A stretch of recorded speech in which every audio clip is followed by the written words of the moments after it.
دوستو یاد رکھنا، تگڑا اور مضبوط جوان پتہ کون ہوتا ہے؟ جس کی نظریں پوری طرح اس کے کنٹرول میں ہوں۔ یہ علامت جوانی ہے۔ جس آدمی کا پوری طرح، دو لوگ دنیا میں کبھی کوئی کارنامہ سر انجام نہیں دے سکتے، ایک جو حرام کھاتا ہو، ایک جس کی نظر ناپاک ہو۔ محمد بن قاسم جب یہاں آئے تھے نا، تو ایک دن بڑے پریشان تھے، تو ایک بزرگ کہنے لگے آپ کیوں پریشان ہیں؟ کہنے لگے راجہ دہر سے مقابلہ ہے اور ہماری فوج تو سندھ کے رستے بھی نہیں جانتی، زبان بھی نہیں جانتی، لڑیں گے کیسے؟ 2-4 دن کے بعد ان بزرگوں کی دوبارہ محمد بن قاسم سے ملاقات ہوئی تو بڑے خوش تھے۔ کہا اب آپ کیوں خوش ہیں؟ کہنے لگے وہ میرا مقابلہ نہیں کر سکتا، میں نے تحقیق کر لی ہے۔ کہا کیوں؟ کہنے لگے نظر کا گندہ ہے، اور جو نظر کے گندے ہوتے ہیں وہ میدانوں میں ٹھہرا نہیں کرتے۔ میدان کے لیے نکلنے کے لیے پاک جوانی کی ضرورت ہوتی، تطہیر مزاج ہونا ضروری ہوتا ہے، پاکیزہ افکار اور سچی اور سچی ستھری سوچوں کا ہونا ضروری ہوتا ہے۔ اس لیے فرمایا کہ میرا مقابلہ نہیں کر سکتا۔ حضرت عبداللہ ابن حذافہ کمرے میں تھے، تو وزیر کی بیٹی اندر سجی سنوری پہنچ گئی۔ جیسے ہی آپ نے اس کفر کی چال کو دیکھا تو تیمم کر کے نفل شروع کیے۔ وہ ساری رات بیٹھی رہی، رب کا بندہ ساری رات عبادت کرتا رہا۔ عبادت بڑا سہارا ہے، مصلی بڑا سہارا ہے اللہ کے بندوں۔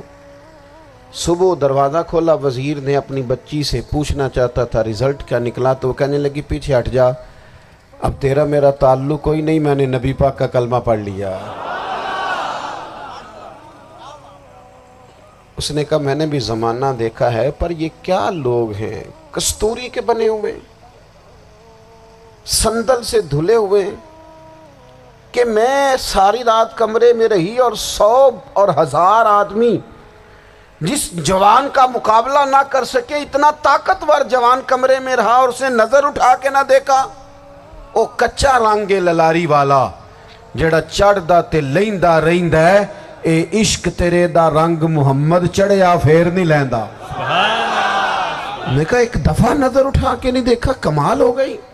اتنے بڑے لوگ، اتنی بڑی سعادت مندی، فیروز بختی، معاملہ فہمی حد ہو گئی۔ اللہ اکبر۔ دوستو بادشاہ جب پوری طرح ہار گیا نا، اس نے کہا مار دو۔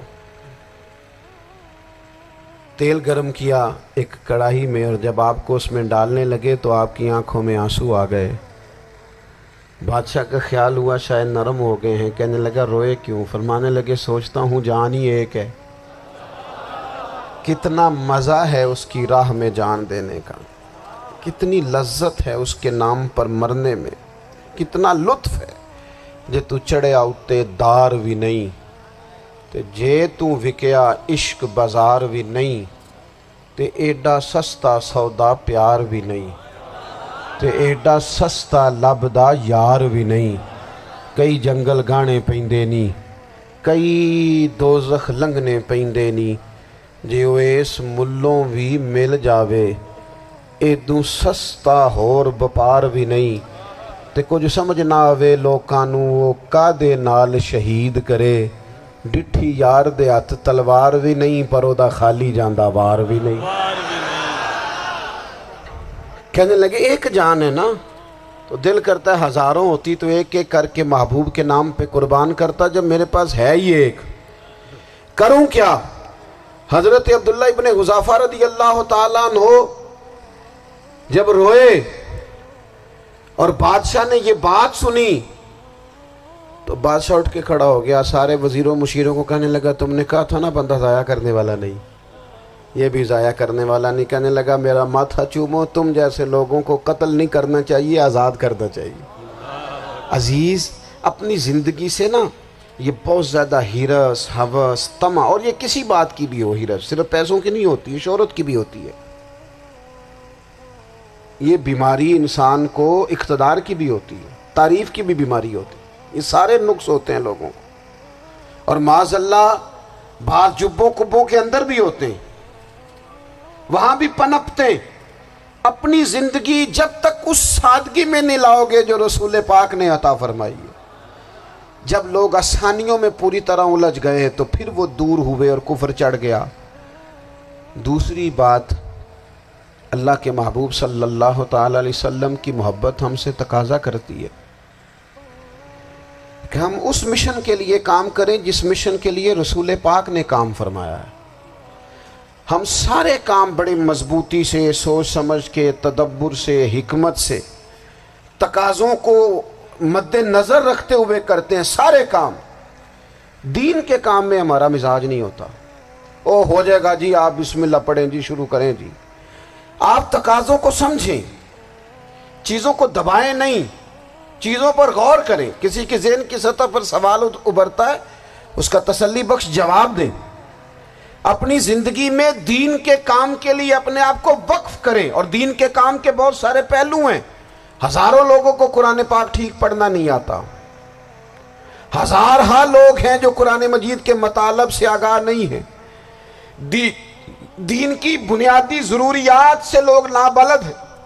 میں آپ کو کس طرح یہ بات سمجھاؤں کہ ہزاروں کی تعداد میں طلاقیں اس لیے ہوتی ہیں کہ مردوں کو طلاق کے مسئلے نہیں آتے، انہیں پتہ نہیں ہے کہ مجھے حقوق زوجین کے معاملے میں کیسے چلنا۔ ڈھیر سارے گھروں میں تباہی اس لیے ہے کہ تربیت اولاد کا دینی منہج ہمیں نہیں پتا۔ اپنا حصہ ملائیں دین کے کام میں۔ ایک آدمی کو اگر تو نمازی کرنے میں کامیاب ہو گیا، تیری زندگی بدل گئی۔ وہ دین بیزار لوگ جو ہمارے بیچ بیٹھ کے ہماری نوجوان نسل کو پگڑی اور داڑھی کا نام لے کے بنیادی طور پر دین سے دور کرتے، ایسے نوجوانوں کو دین کا پیغام محبت دے کر دین کے قریب کرنا ہماری ڈیوٹیوں کا حصہ ہے۔ ہمیں ذمہ داری کا احساس کرنا پڑے گا، ہمیں یہ خاص قدم اٹھانا پڑے گا، توجہ دینی پڑے گی۔ مساجد، مدارس، میں آپ سے عرض کروں، اتنی ڈٹ کے مخالفت ہوتی ہے نا مدرسوں کی، اتنی ڈٹ کے۔ میں ادارہ چلاتا ہوں، اس کے چلانے میں جو مشکلات ہیں وہ تو ہم بتا نہیں سکتے آپ کو، اس لیے کہ میری قوم، میرا اس قوم سے تعلق ہے جو نعت خواں امیر کرنا چاہتی ہے، مدرسے نہیں۔ ہاں، نقیب خطیب پیدا کرنا چاہتی ہے، شعر و شاعری کی زندگی کو پروان چڑھانا چاہتی ہے۔ فقط ہمارا ان لوگوں سے تعلق ہے جو لاکھوں کروڑوں روپیہ محافل پہ لگائیں گے، اور قاری صاحب بیچارے اگر مسجد کا کوئی ہونے والا کام کسی وقت بتا دیں گے تو وہ بڑی مشکل آ جائے گی ان کے لیے۔ یہ کیسے ہو سکتا ہے، آپ نے یہ ڈیوٹی بتا دی۔ مدارس، اور جتنا اہم رول دین کو پھیلانے میں مدارس اسلامیہ کا ہے، اتنی زبردست، لوگوں کا خیال ہوتا ہے میری طرح کے لوگ شاید کام کرتے ہیں، ڈیوٹی کرتے ہیں۔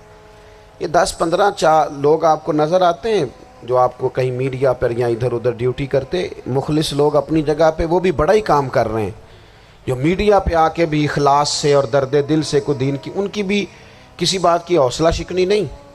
لیکن ہزارہا اساتذہ جو مدارس میں بیٹھ کے پڑھاتے ہیں، جنہوں نے وہ سارے لوگ تیار، آپ سمجھ نہیں سکتے کتنا بڑا کام۔ حفظ کا استاد جو ہوتا ہے نا، اس کی ڈیوٹی 24 گھنٹے ہوتی ہے، فجر سے پہلے، اور اس نے بچوں کو اٹھانا۔ تنخواہ تو ہم انہیں دینا نہیں نہ چاہتے جی، تنخواہ نہیں دے دی انہوں نے، ہمیں مولوی امیر نہ ہو جانا۔ مولوی نو تے سوٹ بھی 27ویں والی رات دے ہے تاکہ کدھر سوان کے عید والے دن پا نہ لوے، چونکہ 27ویں تو بات تے درزی پھڑتا ہی کوئی نہیں، کیوں حضرت؟ ایسے ہی ہے نا، اس وقت تو نہیں نہ لیتا۔ تو ہم چاہتے ہیں مولوی ہماری مرضی کے ہماری طرح کا سوٹ نہ پہن لے۔ مدارس کی مضبوطی، آپ یہ دیکھ لیں، یہ صلاح الدین ایوبی کا تعلق بھلا کس چیز سے تھا؟